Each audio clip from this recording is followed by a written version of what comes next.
আরো একটি ভালোবাসা বক্তৃতামালা নিয়ে আমরা হাজির হলাম হেল্প এগেইনস্ট হেট্রেড থেকে। এর আগে অনেকগুলি বক্তৃতার আয়োজন আমরা করেছিলাম, আমাদের ফেসবুক পেজ এবং ইউটিউব চ্যানেলে রয়েছে, আপনারা দেখে নেবেন। আজকের বিষয়টি ফেক এনকাউন্টার, যেটি এখন এমন একটা সমস্যা যেটাকে গ্লোরিফাই করা হচ্ছে বিভিন্ন সিনেমায় হোক, মিডিয়ায় হোক, নানা জায়গাতে। এই বলিউডে আমার মনে পড়ছে এখনই সিম্বা বলে একটা সিনেমার কথা, যেখানে ফেক এনকাউন্টারকে খুব গ্লোরিফাই করা হয়েছে। কিন্তু বাস্তবে যেটা দেখা যায় যে গণতন্ত্রকে বা গণতন্ত্রের পক্ষে শোনার মতো ন্যারেটিভ ধীরে ধীরে কমে আসছে। আমরা যদিও এখন মানুষের অধিকারের কথা বলি, সেটা যতটা না প্রচার পাচ্ছে, তার থেকে বেশি কোথায় মন্দির মসজিদ, কোথায় দাঙ্গা হাঙ্গামা, কোথায় কোন অনুষ্ঠানে হচ্ছে, কোথায় বিরিয়ানি খাওয়ানো হচ্ছে, এসব নিয়েই এখন প্রচার এবং মানুষের মনে এগুলোই ঢুকিয়ে দেওয়া হচ্ছে। মানবাধিকার, মানুষের অন্যান্য যা কিছু আহ যেগুলো মানুষের চাহিদা এবং যেগুলো মানুষের প্রাথমিক চাহিদা পাওয়ার, যেগুলো মানুষের না পেলে মানুষ বাঁচবে না এবং নিজের ব্যক্তিত্বকে বিকশিত করতে পারবে না, সেই বিষয়গুলি কোথাও যেন উপেক্ষিত হচ্ছে। সেইখানেই আমাদের এই আজকের অনুষ্ঠানের প্রাসঙ্গিকতা।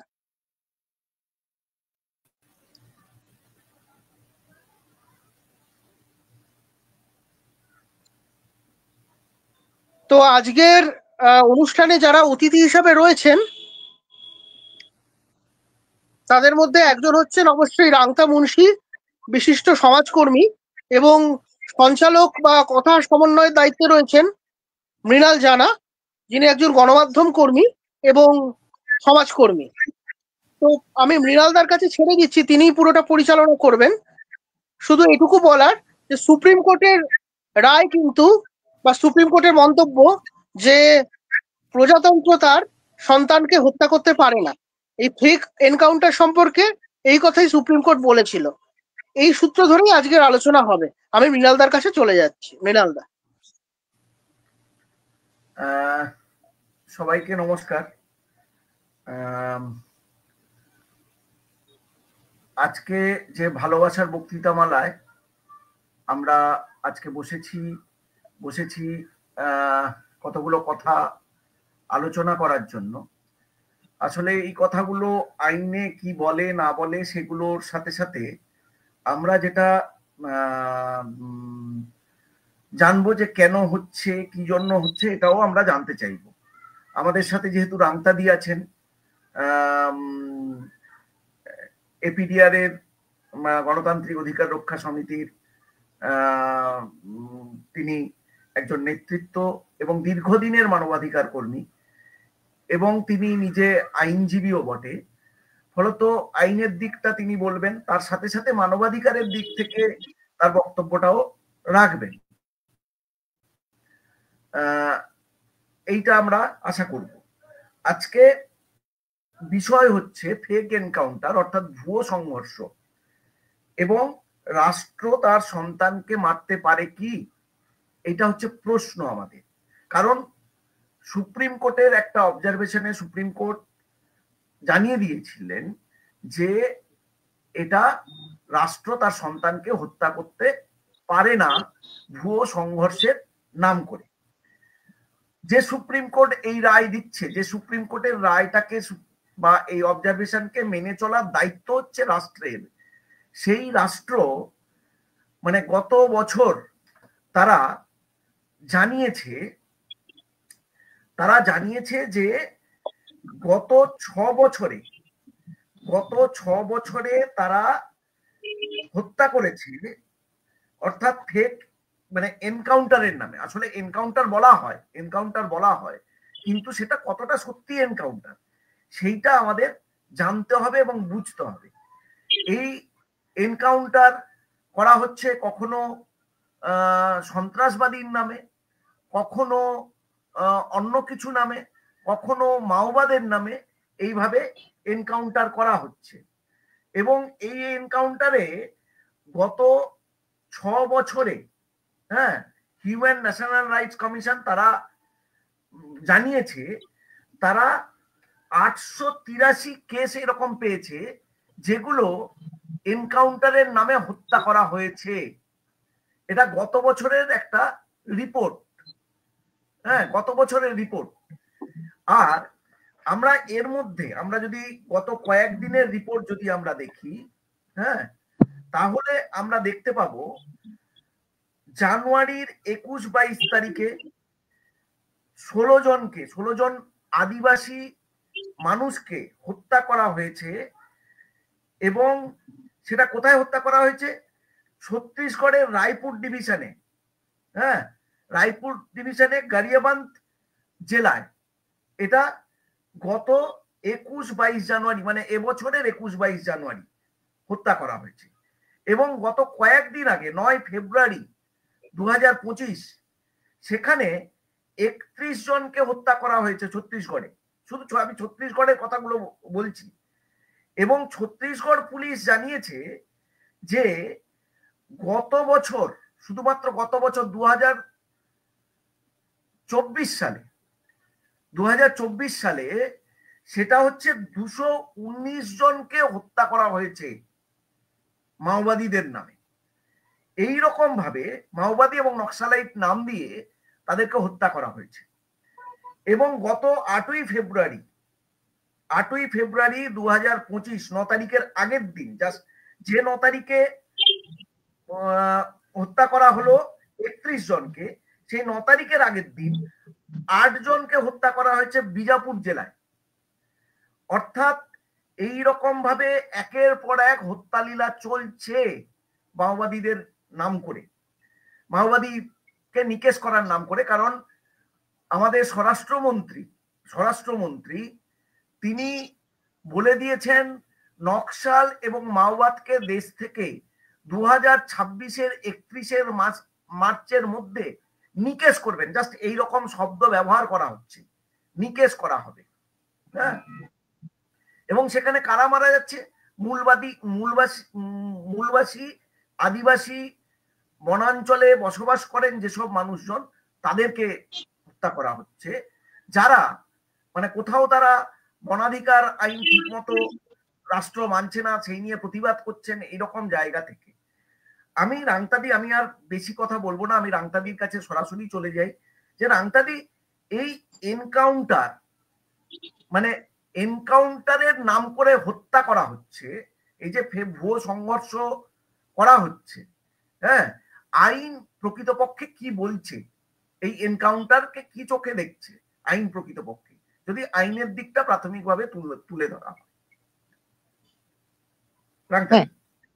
হ্যাঁ, মানে খুব সকলকে অভিনন্দন জানিয়েই শুরু করি। এই প্রশ্নটা মানে অত্যন্ত প্রাসঙ্গিক প্রশ্ন, একটা বিষয়, আজকের বিষয়টা, এবং খুব যন্ত্রণারও বিষয়। এই যে আমরা সবসময় দেখছি যে আমাদের দেশের মানুষকে মেরে মুহুর্মুহু মানুষজন, মানে যারা পদাধিকারে রয়েছেন, সেই সব মানুষজন সাফল্য হিসেবে সেটাকে দেখাচ্ছেন যে এতজন মানুষকে আমরা নিকেশ করতে পেরেছি, বা এই এনকাউন্টারটা শুধুমাত্র অমিত শাহ যেরকম মানে বুক ফুলিয়ে বলছেন, সেভাবে রাজ্যের মানুষজন বিভিন্ন সময় বলছেন যে আমরা এনকাউন্টার করে দেব। যদি তারা বলতেন যে আমরা খুন করে দেব, সেটা একরকম, খুনই করে দেব, ওইটাই উনি বলতে চাইছেন যে এনকাউন্টার করে দেব। মানে খুন আর এনকাউন্টারটাকে একদম একভাবে দেখছেন। এখন এনকাউন্টারটা খুন হয়ে গেল, এই ব্যাপারে আমাকে এনকাউন্টারে, যদি আমরা যেহেতু গণতান্ত্রিক অধিকার রক্ষা সমিতি করি দীর্ঘদিন ধরে, ফলত আমাদের একটা দীর্ঘদিনের এই এনকাউন্টার নিয়ে কাজ রয়েছে। যে এনকাউন্টারটা কি, যদি এনকাউন্টার কিলিং একটু শব্দেতে আমরা যদি ফিরি, তাহলে দেখবো এই এনকাউন্টার কিলিং শব্দটা কিন্তু 20 শতাব্দীর শেষের দিকে ভারতে ব্যবহৃত হয়ে আসছে পুলিশ আর সশস্ত্র বাহিনীর দ্বারা বিচার বহির্ভূত হত্যাকাণ্ডের বর্ণনা দিতে, যেখানে সন্দেহভাজন গ্যাংস্টার বা কোট আনকোট সন্ত্রাসবাদীদের মুখোমুখি হবার সময় আত্মরক্ষার জন্য করা হতো। এটা হলো এনকাউন্টার। এবং আমরা দেখেছি যে এই এনকাউন্টার মুম্বাই, চেন্নাই এবং কলকাতায় পুলিশের দ্বারা এনকাউন্টারটা, হত্যার ঘটনা আমরা মুহুর্মুহু পেয়ে থাকি। এইবার আমরা যদি বলি যে এই এনকাউন্টারটা আমরা আইনের দিকে যদি একটু ফিরে তাকাই, তাহলে আমরা দেখব যে এই এনকাউন্টার কিন্তু সেই অর্থে আইপিসি বা সিআরপিসি তে সেই অর্থে কোনো সেকশন নেই, কিন্তু আইপিসি সিআরপিসি তে যে সেকশন গুলো রয়েছে, যেটা যেটা এই এনকাউন্টারটাকে বহন করছে, সেগুলো কিন্তু আমাদের একটুখানি দেখতে হবে। যে একটা কোনো এনকাউন্টার, বলে দিচ্ছি এনকাউন্টার মানে কি, এনকাউন্টার কার সাথে কার হবে, এনকাউন্টার হলেই সেটা একটা সংঘর্ষ হতে হবে, সেই সংঘর্ষে আত্মরক্ষার্থে তাকে এনকাউন্টার বিষয়টা আসে। কিন্তু আমরা কি দেখছি, আমরা দেখছি যে যেখানে আন্দোলনে কোথাও কিছু নেই, একটা 6 মাসের বাচ্চা এনকাউন্টারে মৃত্যু তাকে দেখাচ্ছে, এবং সে কোথায় মৃত্যু হচ্ছে, সেটা ঘরের মধ্যে রয়েছে। 12 বছরের বাচ্চা, 16 বছরের মেয়ে, এরা এনকাউন্টারে হতে পারে যদি সেই সংঘর্ষের মাঝে সে চলে আসে এবং পুলিশের যদি কোনো সতর্কতা না নেওয়ার থাকে, তাহলে কিন্তু এই এনকাউন্টার শব্দটা ব্যবহার করতে পারা যায়। কিন্তু আমরা দেখুন যে এই এনকাউন্টারে আমাদের পরিসংখ্যান আজকে এই ফেব্রুয়ারি মাসের 23 তারিখের মধ্যে 81 জন মানুষ ছত্তিশগড়ে এনকাউন্টারে মারা গেছেন। আর তার আগের বছর ছিল 230 জন, এবং তার মধ্যে তার 812 জনকে গ্রেপ্তার করা, এবং আত্মসমর্পণের জন্য তারা ওই ছত্তিশগড়ে 723 জনের একটা হিসেব তারা দিয়ে দিচ্ছেন। এইভাবে এই সব অঞ্চলগুলোতে এই যে এনকাউন্টারের নাম করা হচ্ছে, আমি একটু অন্যদিকে চলে গেলাম, আমি আইনের দিকেই এসে আগে বলি যে এই আইপিসি সিআরপিসি তে এনকাউন্টার কোথায় রয়েছে। আইপিসি তে ইন্ডিয়ান পেনাল কোড, যেটা জুলাই মাসের আগে ছিল, এখন যেটা বিএনএস হয়েছে, সেখানে আইপিসি তে দুটো ধারা আছে, 96, 97 এবং 100। এখানে বলা হচ্ছে কখন হবে, আত্মরক্ষার জন্য কোনো কাজ অপরাধ হিসেবে চিহ্নিত হবে না। যখন আত্মরক্ষার জন্য কোনো কাজকে অপরাধ হিসেবে চিহ্নিত হবে না, মানে আত্মরক্ষার শেষ পর্যায়ে, আত্মরক্ষার্থে এই এনকাউন্টারটা লাই করতে পারে। আর কোথায় লাই করতে পারে, যে আত্মরক্ষার জন্য একমাত্র এই মৃত্যুটা ঘটানো যেতে পারে। আর কোথায় যাবে না, সিআরপিসি তে রয়েছে যে 46 আমরা দেখতে পাচ্ছি যে যদি কোনো ব্যক্তি গ্রেপ্তার থেকে পালানোর চেষ্টা করে, তখন তাকে এইভাবে হত্যা করা কথা রয়েছে। কিন্তু তার সাথে আমরা বর্তমানে যেটা দেখছি, যে পুলিশ যাচ্ছে সকাল 8টা থেকে, আমরা পিইউসিএল এর যে রিপোর্ট আমরা পাচ্ছি, দীর্ঘদিনের মানবাধিকার সংগঠন এবং তাদেরই বিভিন্ন কাজ রয়েছে, সে পিইউসিএল এর রিপোর্ট বেরিয়েছে। তারা বলছে যে এই অধিকারটা, মানে এই যে সকালবেলা যাওয়া হচ্ছে, সকাল 8টা থেকে দুপুর পর্যন্ত এনকাউন্টার চলছে। কোনটা এনকাউন্টার? দুপুর পর্যন্ত মানুষকে হত্যা করা হচ্ছে, এইটাকে বলা হচ্ছে এনকাউন্টার হচ্ছে। এবং তারপরে কি হচ্ছে, ঘরে ঘরে গিয়ে সেইখানে হত্যা করা হচ্ছে। এটা নাকি এনকাউন্টার। ঘরে একটা 6 মাসের শিশুকে মেরে দেওয়া হচ্ছে, এটা নাকি এনকাউন্টার। ঘরে একটা 16 বছরের মেয়ে রয়েছে, সেখানে গিয়ে তাকে মারা হচ্ছে, এটা নাকি এনকাউন্টার। দেখুন, এই যে পেপারে বড় বড় ভাবে আসছে, তার পরের দিনই এই 9 ফেব্রুয়ারির পরেই পেপারে এসেছিল যে 2 জন জওয়ান শহীদ আর 31 জন তাকে নিহত করা হয়েছে। মানে এই যে খুনটাকে কিভাবে রাষ্ট্র চালিয়ে দিচ্ছে, এইটাই হলো একটা অদ্ভুত রকম এনকাউন্টারের নাম দিয়ে। এইটাই চলছে, এইভাবেই চলছে, যেটা আমাদের আইপিসি, সিআরপিসি, সংবিধান এবং যে মানবাধিকার সনদগুলো রয়েছে সেগুলোকে একদম বুড়ো আঙুল দেখিয়ে যা যা অধিকারের কথা বলা হচ্ছে সেইগুলোকে একদম বুড়ো আঙুল দেখিয়ে এইভাবে মানুষকে মারা হচ্ছে।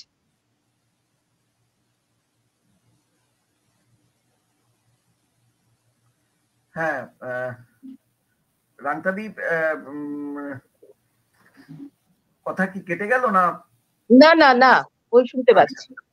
হ্যাঁ, সেটা হচ্ছে যে এই যে মানে আমরা যেটা জানি আইনের দিক থেকে অনেক সময় শুনেছি আর কি, সেটা কতটা তুমি যেহেতু আইন নিয়ে কাজও করো সেই কারণে আমরা শুনেছি যদি এরকম এর ক্ষেত্রেও হয়, সরাসরি গুলি না চালিয়ে অনেক সময় ওই হাঁটুর নিচে বা ওই কোমরের নিচে গুলি করতে হয়, বা এই ধরনের কতগুলো নিয়ম সম্ভবত আছে। সেই বিষয়গুলো কি? হ্যাঁ, এইটা একটা ওই পিইউসিএল এরই একটা গাইডলাইন। পিইউসিএল কেস করে, পিইউসিএল ভার্সেস স্টেট অফ মহারাষ্ট্র 2014-এ পিইউসিএল 3টে রিট পিটিশন ফাইল করে।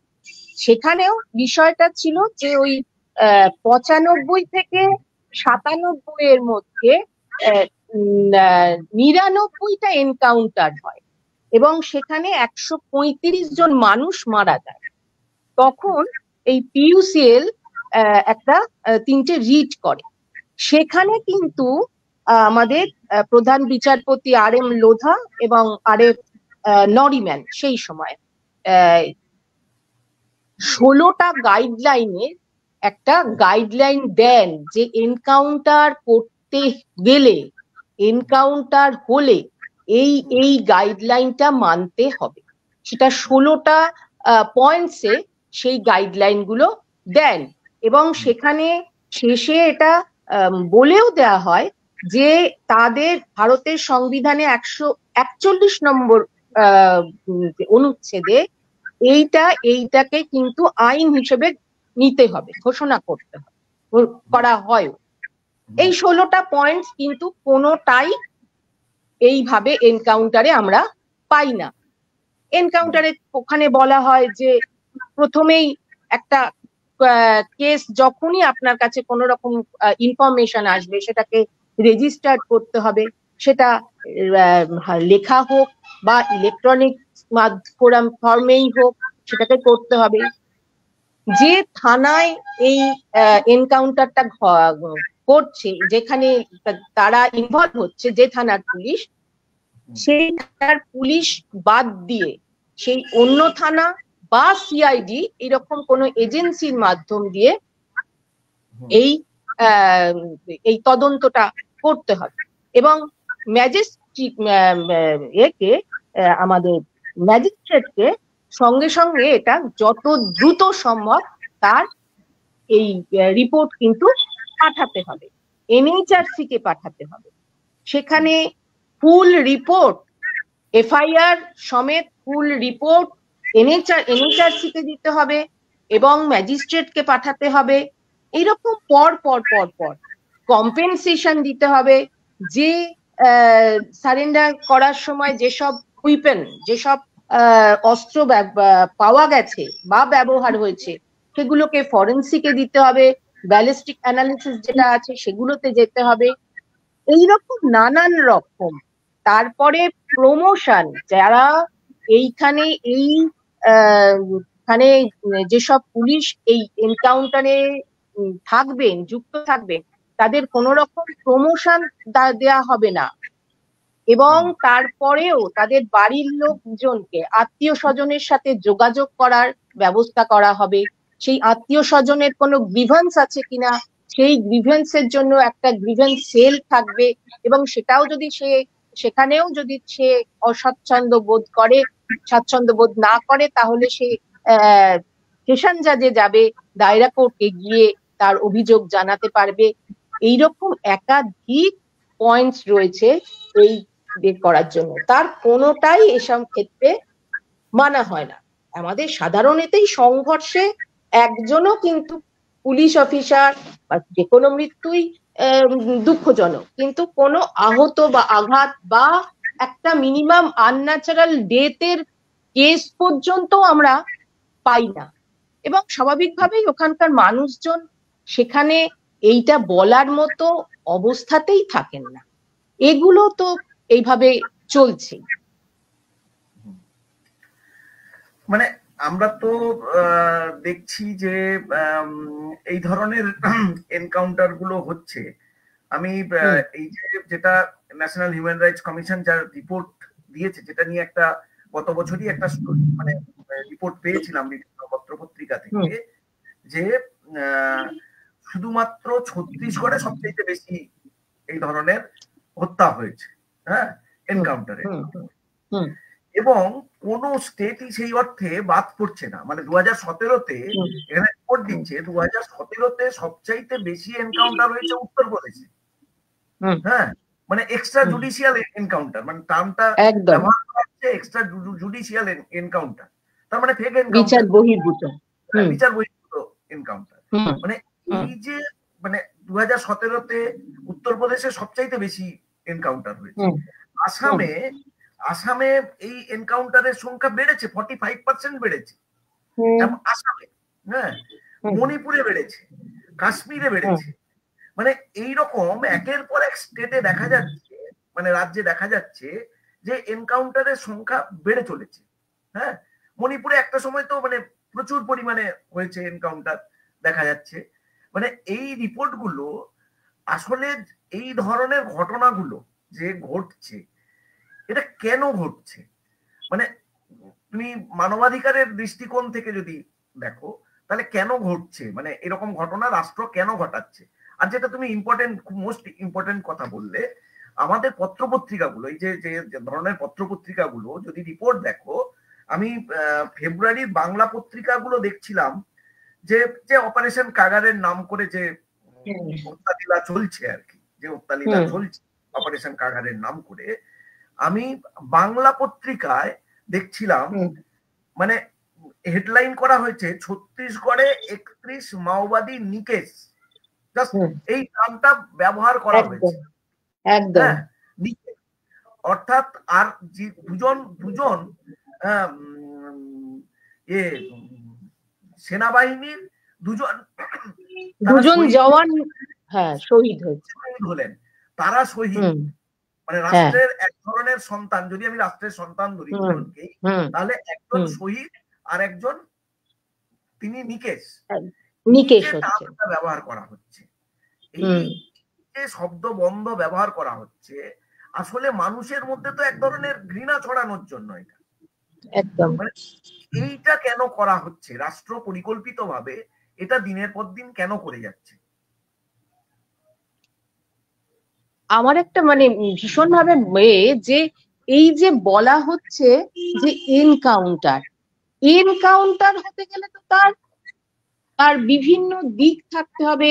প্রথম কথা হলো বিচার বহির্ভূত হত্যাকাণ্ড, এবং সেখানে একটা সংঘর্ষের বিষয় থাকবে, আত্মরক্ষার বিষয় থাকবে। কিন্তু এইগুলো এনকাউন্টারটা একটা নাম দেয়া হচ্ছে, বলা হোক এখানে খুন করা হচ্ছে, পুলিশ এতজনকে খুন করেছে, এটা একটা বোঝা যায় যে এতজনকে মারা হয়েছে। কোথায় এনকাউন্টারটা কোথায় হয়েছে? ওই 6 মাসের বাচ্চা শিশু পরে রয়েছে, সে কিভাবে এনকাউন্টারে পার্টিসিপেন্ট, সে কোথায় কার সাথে কে সংঘর্ষ করছে, কিভাবে হচ্ছে, এটা একটা নতুন টার্ম এসছে।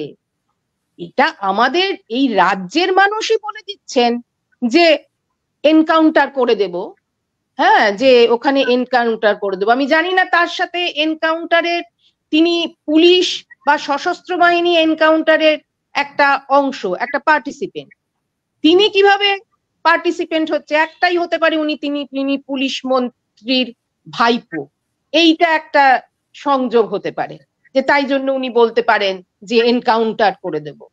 হ্যাঁ, এই এনকাউন্টারটা কথাটা খুন করে দেওয়া বললে অনেক স্বাভাবিক বোঝায়, অনেক ঠিকঠাক শব্দ চয়ন হয়। হ্যাঁ, এইটা মানে প্রথম আমাদের আর কি বলার দরকার। আর এটা একটু বলো যে একজন জনপ্রতিনিধি, জনপ্রতিনিধি তিনি, আমি নাম করেই বলছি যে তিনি ডায়মন্ড হারবারের এমপি, তিনি বলছেন যে এনকাউন্টার করে দিতে হবে। এনকাউন্টার মানে উনি মানে খুন করে দেওয়ার কথা বলছেন, বা যে মানে যে পত্রপত্রিকাগুলো নিকেশ করার কথা বলছে, নিকেশ করে দেওয়ার কথা বলছে। যদি হয় সরাসরি সেটাই বলুক যে না আমরা খুন করে দেবো, ওকে। হ্যাঁ, বা কোন একজন আমাদের ডিজি বলছেন যে আমরা পরপর গুলি চালিয়ে দেবো একজনের যদি কিছু হয়। মানে এই যে কথাগুলো, একজন যারা আইন রক্ষা করার কথা তারা যদি এই ধরনের শব্দবন্ধ ব্যবহার করেন এবং সরাসরি খুনের কথা বলেন, তাহলে সাধারণ নাগরিক হিসাবে আন্দোলন করেন যারা যারা অধিকারের নামে, তারা কতটা নিরাপদ থাকতে পারে। একদম এই তো বলছিলাম যে আমি নামটা করিনি, অভিষেক বন্দ্যোপাধ্যায় বলছেন যে আমরা এনকাউন্টার করে দেবো। কেন উনি এনকাউন্টারের সাথে যুক্ত কিভাবে? এনকাউন্টার তো পুলিশ আর সশস্ত্র বাহিনীর সাথে হয়ে থাকে, তা ওনার এখানে ইনভলভমেন্টটা কোথায়? ওনার একটাই ইনভলভমেন্ট হতে পারে যে উনি পুলিশ মন্ত্রীর ভাই, এই একটা ইনভলভমেন্ট পাওয়া যেতে পারে। আর তো কোনো ইনভলভমেন্ট নেই। উনি কি করে বলুন যে আমি ওখানে খুন করে দেব? উনি তো এটাই বলতে চাইছেন। হ্যাঁ, তাহলে তো আরো বড় ষড়যন্ত্রে উনি লিপ্ত হচ্ছেন, যে উনি পুলিশকে বা সশস্ত্র বাহিনীকে এমন ভাবে কাজে লাগাবেন যেখানে এনকাউন্টার মানে সেইভাবে কাজে লাগিয়ে তিনি খুন করবেন। এইটা বলতে চাইছেন তো? এইটা হলো একটা জনপ্রতিনিধির বক্তব্য। হ্যাঁ, তাদেরকে আমরা জনপ্রতিনিধি কিভাবে দেখবো সেটা অন্য বিষয়। এইভাবেই এই এনকাউন্টার বিষয়টা আসছে। অন্যান্যরা বলছেন একজন করলে 4 জন করবো আমরা। এইটা কিভাবে হয়? আসলে ওনারা একটা জেনে নিয়েছেন যে এনকাউন্টারটা খুনেরই সামিল, যেগুলো আমরা খুন না বলে এনকাউন্টার বলছি। কারণ এনকাউন্টার হতে গেলে অনেক রুলস এন্ড রেগুলেশনের ভেতর থাকার কথা থাকে, যেগুলো এখানে থাকছে না। আর এইসব যেসব জায়গায় এগুলো হচ্ছে, সেখানে আমরা আবার ওই ভেরি রিসেন্ট যে পিইউসিএল এর রিপোর্ট বেরিয়েছে, সেখানে একদম ক্যাটেগরিক্যালি লেখা বলা হচ্ছে যে ওখানে কোনো মাওবাদী নেই। ওখানে গ্রামের আদিবাসীরা রয়েছেন, যে 8 জন মারা যাচ্ছেন সেই 8 জনই আদিবাসী মানুষ। সেখানে তারা এইভাবে পুলিশের এতে মানে পুলিশের তারা ওই পাহাড়ে জঙ্গলে যে কোনো ঘরের মানুষকে প্রত্যেককেই ওখানে আশ্রয় নিতে হচ্ছে।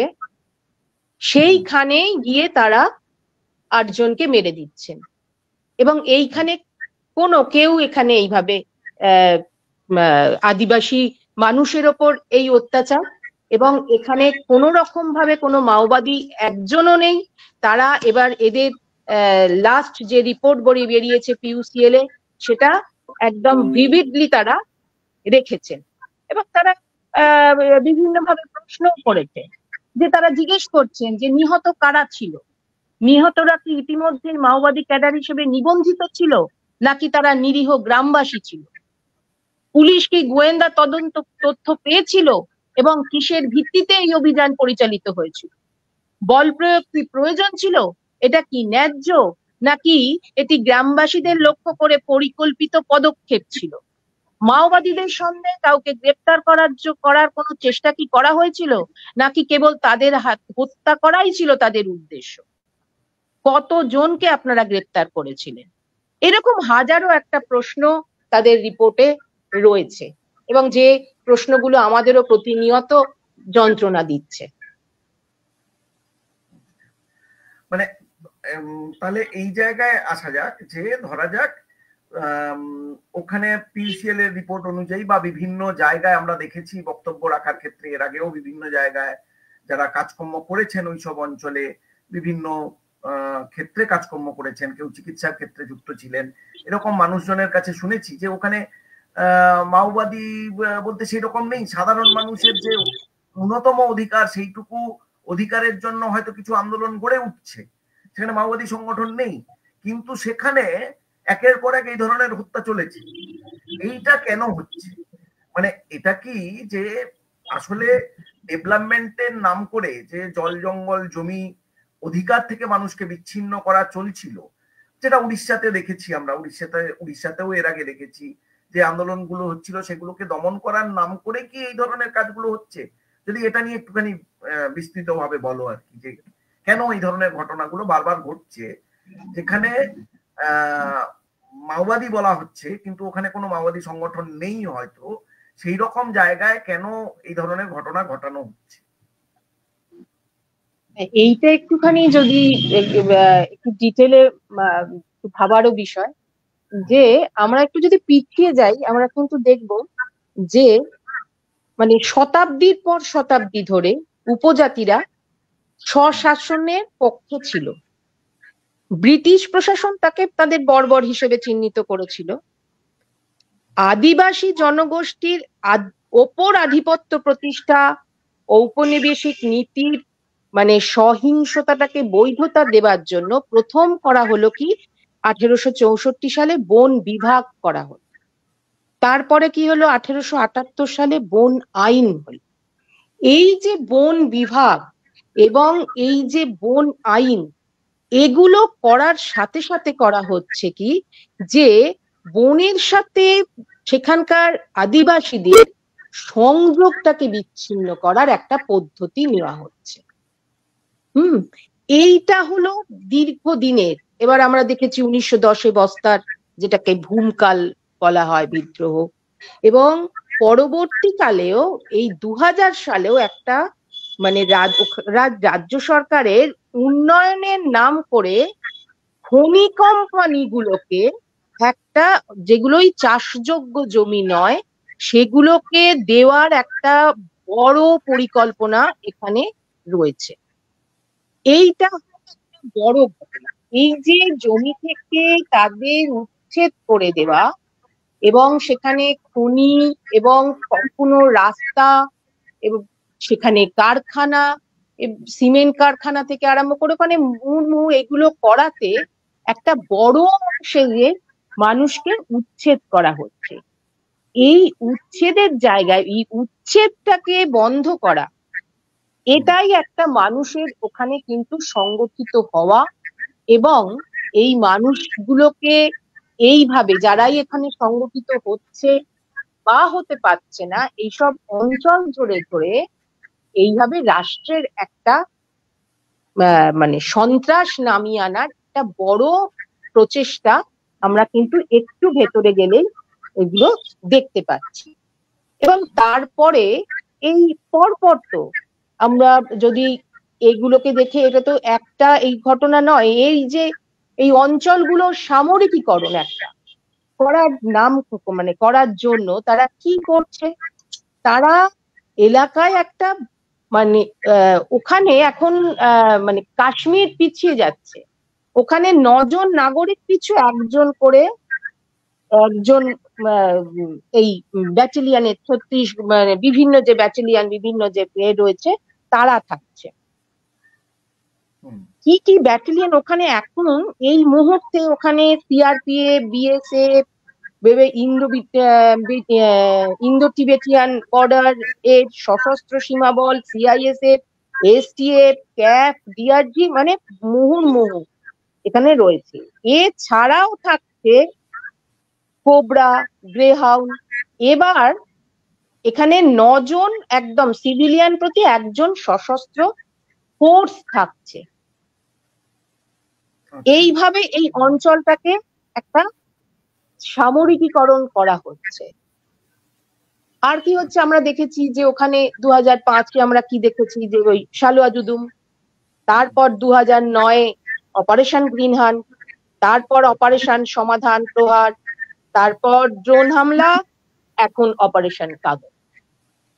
এইভাবে পরপর কিন্তু ওখানকার মানুষের ওপর এই অত্যাচারটা বিভিন্ন ক্রমে বিভিন্ন ভাবে সেখানকার মানুষদের কাজে লাগিয়ে, তারপরে তাদের কাজে লাগিয়ে কখনো মহিলা সংগঠন করে বা কখনো ওখানকার নাম করে বিভিন্ন ওখানকার মানুষদের কাজে লাগিয়েও এই এই এই গোষ্ঠীগুলোকে তৈরি করে এবং মানুষ ওখানকার অঞ্চলের আদিবাসীকে এই সন্ত্রস্ত করে রাখার একটা পদ্ধতি লাগাতার চালিয়ে যাওয়া হচ্ছে। মানে এমনিতে ধরা যাক আমাদের দেশে মানে বেশ কিছুদিন ধরে ইউএপিএ অ্যাক্ট, আসপা, এই ধরনের নানান ধরনের যে মানবাধিকার লঙ্ঘন করতে পারে, যে ধরনের খুব খুব খুব খারাপ আইন, সেগুলো থাকার পরেও এই ধরনের এনকাউন্টার মানে বারবার ঘটছে।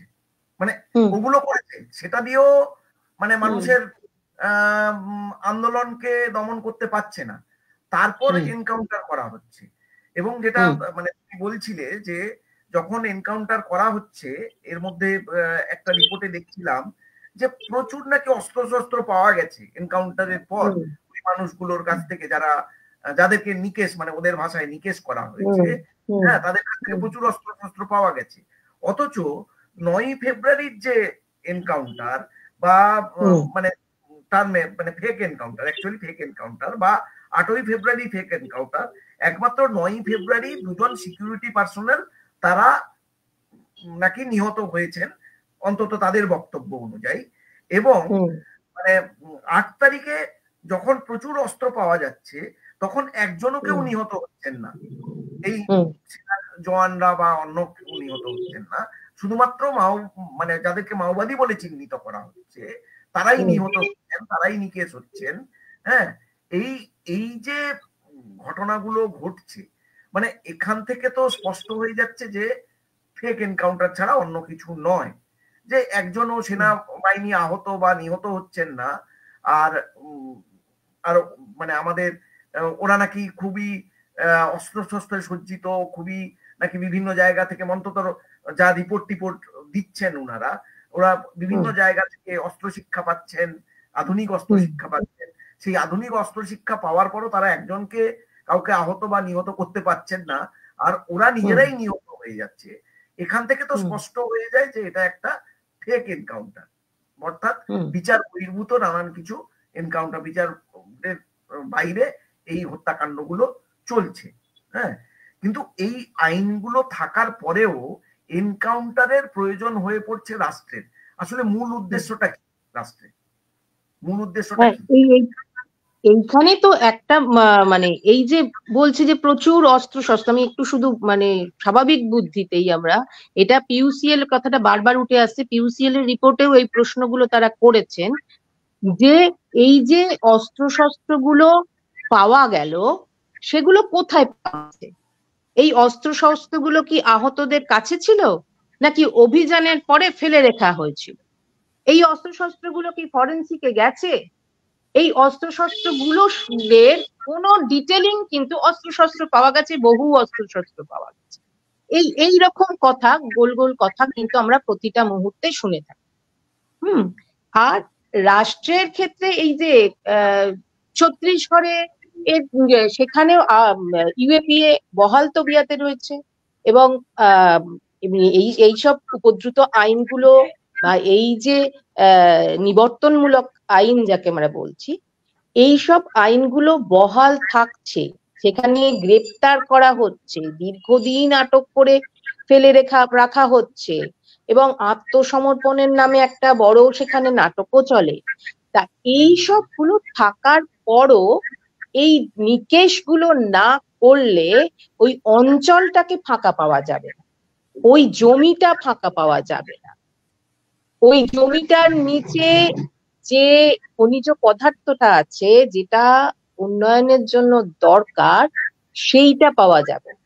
যত নিচে খনিতে খনিজ পদার্থ, ওপরে তত বড় বড় গাছ থাকা মানে থাকবে, এটাই তাই সেখানে এইগুলো দখল করার একদম মানে একটা বড় অভিনব পদ্ধতি, যে এনকাউন্টার করে একটা অঞ্চল ধরে সাফ করে দাও। এবং তা তো বলছে নিকেশ, নিকেশটা বলার মানে অর্থ কি, নিকেশের কথার অর্থ কি? মানে তাকে খুন করে দেওয়া হচ্ছে, একটা অঞ্চল থেকে এতজন পাওয়া হয়েছে এবং এটা তার সাফল্য, এবং এটার জন্য এবং সে গর্বিত বোধ করছেন।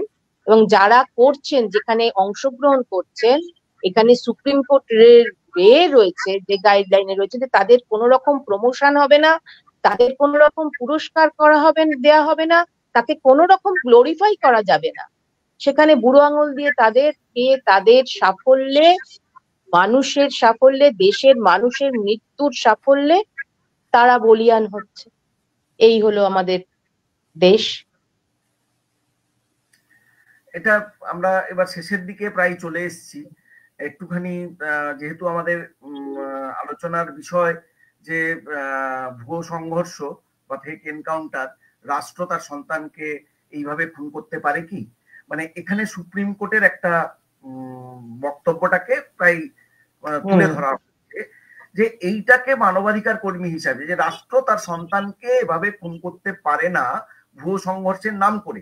আসলে ভুয়ো সংঘর্ষ যে হয়েছে সেটা তো ন্যাশনাল হিউম্যান রাইটস কমিশনের যে গত বছরের যে রিপোর্ট, মানে সেই রিপোর্টটা কিন্তু 22-23 সাল পর্যন্ত, 6 বছরের যে রিপোর্ট সেটা 22-23 সাল পর্যন্ত। তারপরে 23-24, 24-25, আবার 25-26-এর মধ্যে আমরা ঢুকে পড়ছি।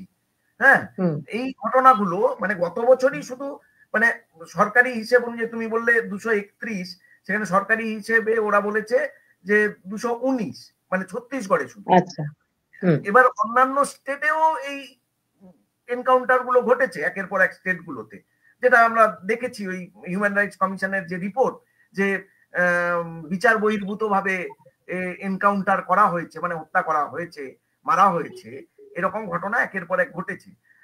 তাহলে সুপ্রিম কোর্টের যে এই অবজারভেশন, রাষ্ট্র তার সন্তানকে খুন করতে পারে না, এটাকে মানবাধিকার কর্মী হিসাবে তুমি কিভাবে বিশ্লেষণ করবে বা কিভাবে দেখবে, এটা দিয়ে আমরা শেষ করব আমাদের এটা এই আলোচনা। হ্যাঁ, এইটা তো প্রথম থেকে মানে পুরো বিষয়টা নির্যাসই তাই, যে রাষ্ট্র কোনো তার সন্তানকে সে এইভাবে মৃত্যুর দিকে ঠেলে দিতে পারে না।